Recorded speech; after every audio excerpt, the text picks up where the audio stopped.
और इस वक्त की बड़ी खबर आ रही है उत्तर प्रदेश के श्रावस्ती जनपद से, जहां पर सूबे के मुखिया योगी आदित्यनाथ पहुंचे। यहां पर बाढ़ पीड़ितों से मुलाकात की और बाढ़ प्रभावित व्यक्तियों को बाढ़ राहत सामग्री का वितरण भी किया। आप सभी का हमारे यूट्यूब चैनल पर स्वागत है। चैनल को लाइक शेयर एवं सब्सक्राइब करें, साथ ही घंटी का बटन दबाना न भूलें, जिससे हर खबर आपको सबसे पहले मिलती रहे। खबर उत्तर प्रदेश के श्रावस्ती जनपद से है, जहाँ पर सूबे के मुखिया योगी आदित्यनाथ श्रावस्ती पहुंचे। आपको बता दें, जमुना इलाके के राप्ती बैराज पर उन्होंने पहुंचकर बाढ़ प्रभावित व्यक्तियों से मुलाकात की तथा उन्हें राहत सामग्री का वितरण किया। इस दौरान रेस्क्यू कर बचाए गए 11 लोगों से उन्होंने मुलाकात करते हुए उन्हें प्रशस्ति पत्र भी दिया तथा उनको सम्मानित किया। इस दौरान जिला अधिकारी, पुलिस अधीक्षक, जनप्रतिनिधिगण व अन्य लोग मौजूद हैं, जिनकी मौजूदगी में इस भव्य कार्यक्रम का आयोजन किया गया। यही लोग वो हैं जिनको बचाने की कोशिश की गई थी और 11 लोगों को रेस्क्यू कर बचाया गया था, जिनको सराहना करते हुए उन्हें सम्मानित किया गया। साथ ही तमाम बाढ़ पीड़ितों को बाढ़ राहत सामग्री दी गई। इस दौरान जिलाधिकारी ने लोगों को संबोधित किया। साथ ही मुख्यमंत्री योगी आदित्यनाथ भी उन्होंने भी लोगों को सम्मानित किया तथा लोगों को राहत किट का वितरण किया।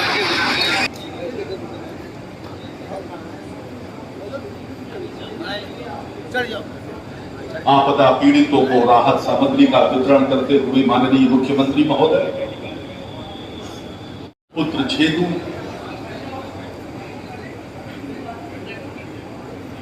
राम नरेश पुत्र महारे,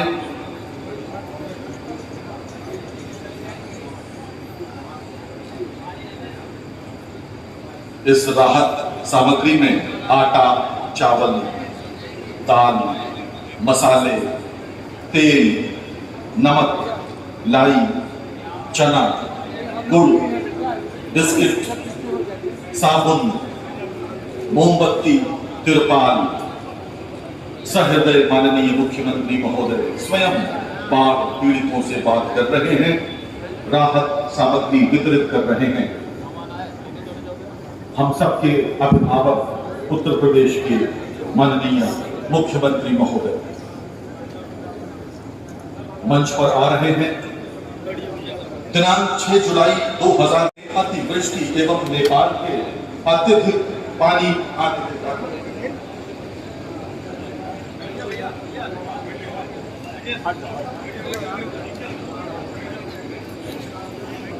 माननीय मुख्यमंत्री महोदय मंच पर हैं और इस समय श्रावस्ती जिला प्रशासन ने जनपद के 116 गांव में निवास कर रही लगभग 76,000 की आबादी हेतु बाढ़ राहत कार्य प्रारंभ कर दिया है। मैं जिलाधिकारी श्रावस्ती श्री अजय कुमार द्विवेदी को बाढ़ एवं राहत कार्यों की जानकारी देने के लिए आमंत्रित करता हूँ।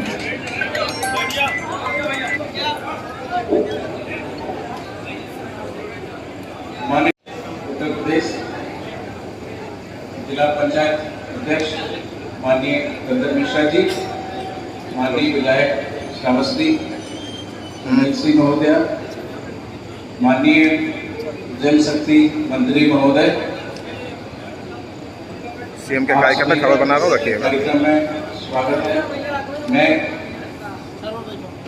आज के इस कार्यक्रम की रूपरेखा देना चाहूँगा।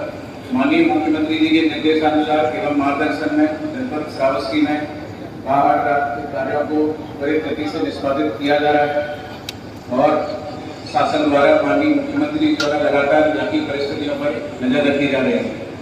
राप्ती बेसिन का प्रथम जिला होने का अचानक और तेज बाढ़ यहाँ की प्रगति रही है।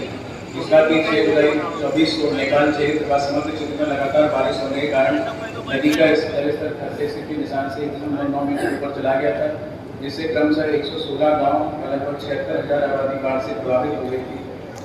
इसमें 25 मोटर बोट, 18 चक्कू नाव इत्यादि का इस्तेमाल करते हुए लगभग 2,280 नागरिकों को सुरक्षित बाहर निकाला गया। घटना केवटपुर में धाराओं के मध्य फंसे 11 व्यक्तियों को रात भर ऑपरेशन चला के रेस्क्यू किया गया। कंट्रोल रूम में सूचना दिए जाने के बाद 1 से 1.5 घंटे में रेस्क्यू ऑपरेशन संपन्न किए गए हैं। बाढ़ प्रभावित क्षेत्रों में पूर्व की मुनादी सोशल मीडिया आदि से सूचना पहुंचाने के कारण जान माल की क्षति अपेक्षाकृत कम हुई है। जनपद में बने 3 तटबंधों के कारण भी तमाम गाँवों को बाढ़ से सुरक्षित कर लिया गया।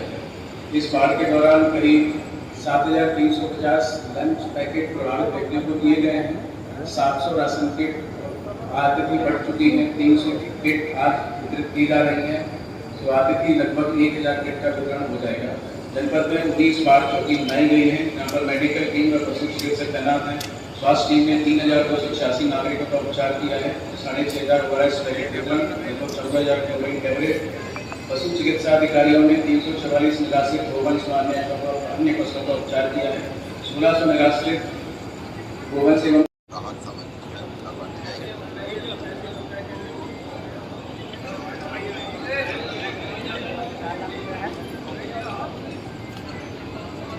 इसके पश्चात निक्की पत्नी लालची कृपया मंच पर आ जाए। ये भी इकोना तहसील के पश्चिमी केवटनपुरवा के निवासी 4 लाख रुपए का चेक।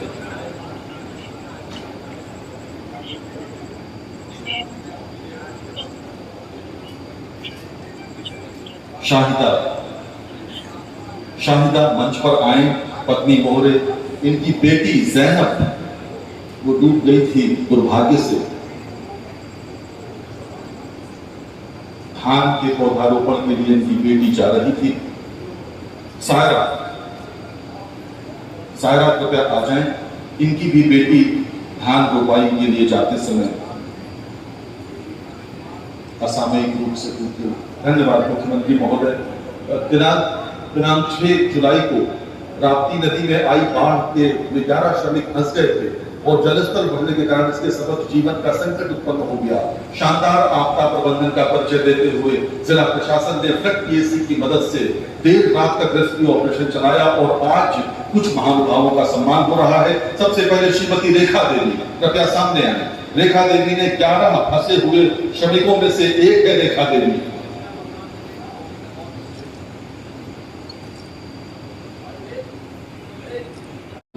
माननीय मुख्यमंत्री महोदय, श्री राम उजागर। धन्यवाद रेखा देवी, आप श्री राम उजागर कृपया आ जाएं। इन्होंने भी अदम्य साहस और बहादुरी का परिचय दिया। फ्लड पीएसी के 5 आरक्षी, सबसे पहले श्री सोनू कुमार मंच पर आए। श्री सोनू कुमार, आप सब ने मिलकर 11 जानों को बचाया। श्री अमरेश कुमार सरोज, फ्लड पीएसी के बहादुर आरक्षी। श्री शुभम सिंह, श्री सतीश कुमार यादव, श्री मनोज कुमार, ये फ्लड पीएसी के वो बहादुर आरक्षी हैं जिन्होंने 11,000 के पीछे बहुत बहुत धन्यवाद माननीय मुख्यमंत्री महोदय। और अब प्रदेश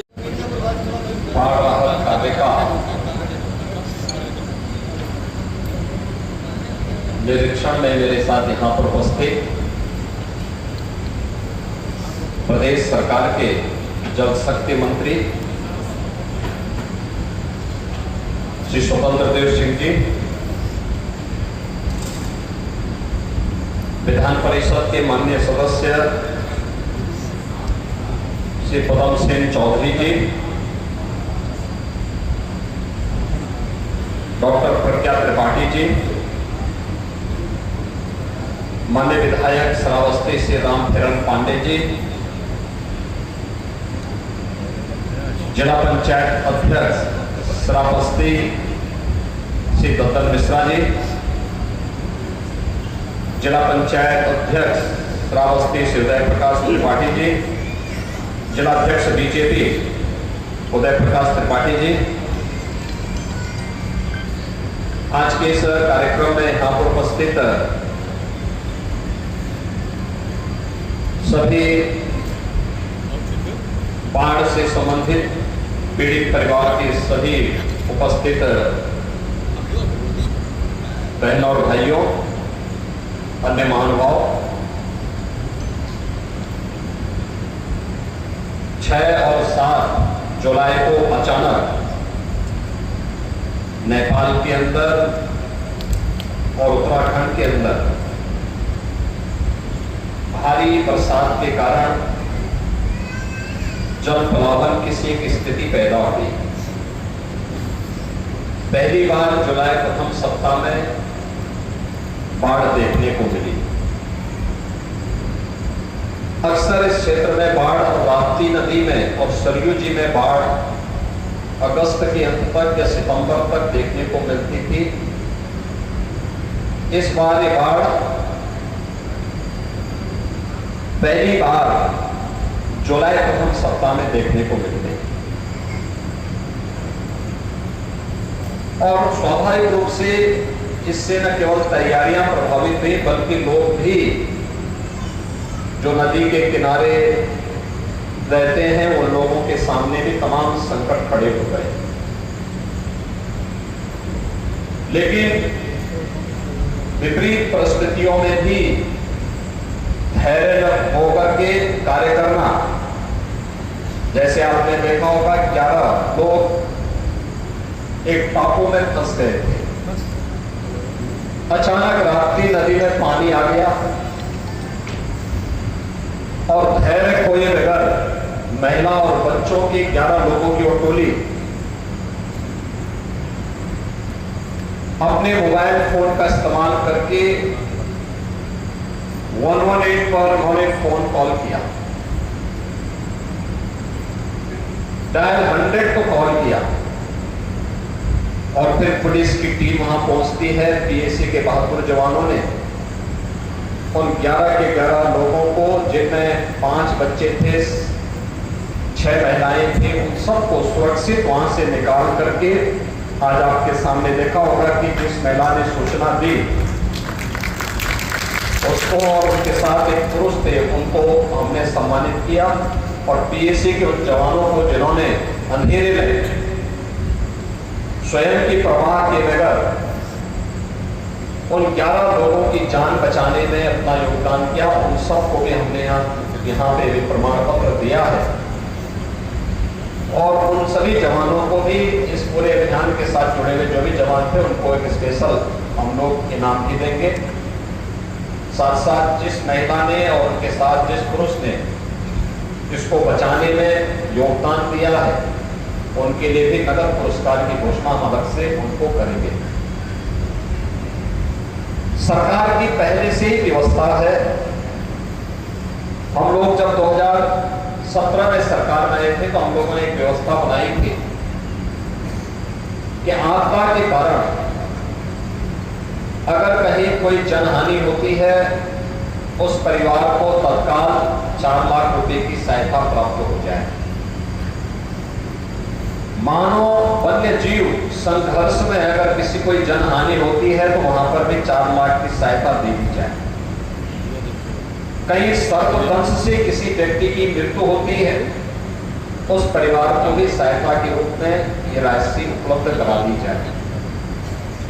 कहीं पर कोई आकाशीय बिजली से कोई किसान की, कोई बटाईदार की, किसान के परिवार के किसी सदस्य की असामयिक मृत्यु होती है उसके परिवार को भी आपदा राहत कोष से तत्काल सहायता राशि या फिर कृषक दुर्घटना बीमा योजना के अंतर्गत राशि उपलब्ध करवा करके उस परिवार को संबल प्रदान किया जाए।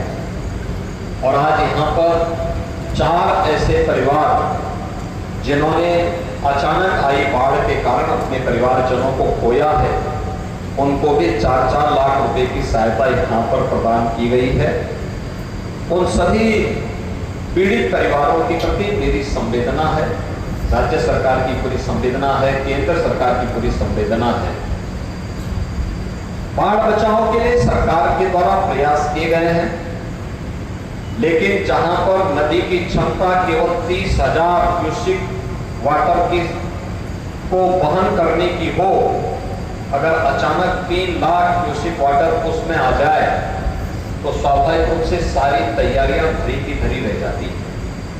और यही हुआ जब नेपाल के अंदर अत्यधिक बारिश हुई, उन्होंने अपने वहां के सभी रेगुलेटर और डैम के बांध के फाटक खोले। अचानक जल प्रवाह से सभी नदियां जल प्लावित हुई। केवल राप्ती नदी की स्थिति नहीं है, सरयू जी में भी काफी बड़े पैमाने पे बाढ़ आई। बड़े पैमाने पर हम लोगों ने शारदा नदी में भी देखा है, कल में पीलीभीत और लखीमपुर खीरी में भी था। सैकड़ों गांव इससे चपेट में आए हैं और वर्तमान में अगर हम देखेंगे तो 12 जनपद इस अतिवृष्टि के कारण बाढ़ की चपेट में आए हैं, जिनमें 33 तहसील हैं, 635 गांव हैं। इसमें कुल 17,97,000 की आबादी इसकी चपेट में आई है, जिसमें पशु भी प्रभावित हुए। 18,000 से अधिक पशु भी इस अचानक जल प्लावन के कारण, बाढ़ के कारण प्रभावित हुए हैं।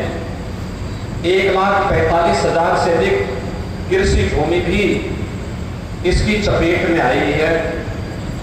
इसके लिए हम लोगों ने सभी गांवों में एनडीआरएफ, एसडीआरएफ, पीएसी की फ्लड यूनिट और स्थानीय स्तर पर नौकाओं की व्यवस्था भी की है।